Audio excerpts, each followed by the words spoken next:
இந்த மழை டைம் பார்த்தீங்கன்னா நமக்கு வந்து தூங்கும்போது வந்து காஃப் வந்துகிட்டே இருக்கும். ஸோ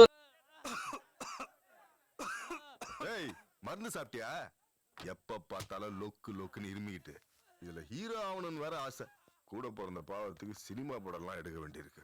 இந்த காஃப் வரும்போது பார்த்தீங்கன்னா நீங்கள் சிரப் ட்ரை பண்ணுவீங்க, நிறைய விஷயம் ட்ரை பண்ணுவீங்க, அதெல்லாம் ட்ரை பண்ணுங்க.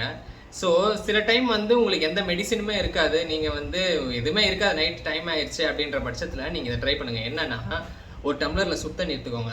அந்த சுத்தண்ணியில் வந்து கொஞ்சமாக வந்து ஒரு 1/4 ஸ்பூன் வந்து பெப்பர் பவுடர் போட்டுங்க. பெப்பர் பவுடர் போட்டு நல்லா மிக்ஸ் பண்ணிவிட்டு ஒரு 5 மினிட்ஸ் அப்படியே விட்டுருங்க. அந்த எக்ஸ்ட்ராக்ட்லாம் அப்படியே இறங்கும். இறங்கினதுக்கப்புறம் நீங்கள் என்ன பண்ணுறீங்கன்னா, அந்த தண்ணியை வந்து டீ குடிக்கிற மாதிரி பொறுமையாக குடிங்க. குடிச்சு முடிச்சுட்டு அதுக்கப்புறம் நீங்கள் வந்து தண்ணி எதுவுமே குடிக்கக்கூடாது, எந்த ஒரு பொருளுமே சாப்பிடக்கூடாது. அந்த எக்ஸ்ட்ராக்ட் அப்படியே இருக்கணும். நீங்கள் குடிச்ச எக்ஸ்ட்ராக்ட் அப்படியே இருக்கணும். அதுக்கப்புறம் பிளெயினாக தண்ணி கூட எதுவுமே குடிக்கக்கூடாது. குடிச்சிட்டு நீங்கள் அப்படியே போய் படுத்துருங்க. இருமுங்கள் உங்களுக்கு கண்டிப்பாக வரவே வராது. இதோட ப்ளஸ் ஆட் ஆனால் நீங்கள் என்ன பண்ணோன்னா, உங்கள் நெஞ்சு மேலே வந்து ஒரு தலைக்காணியோ இல்லை பெட்ஷீட் கொஞ்சம் டைட்டாகவோ நீங்கள் வச்சுக்கிட்டிங்கன்னா ஹீட் இங்கே இருக்கும்.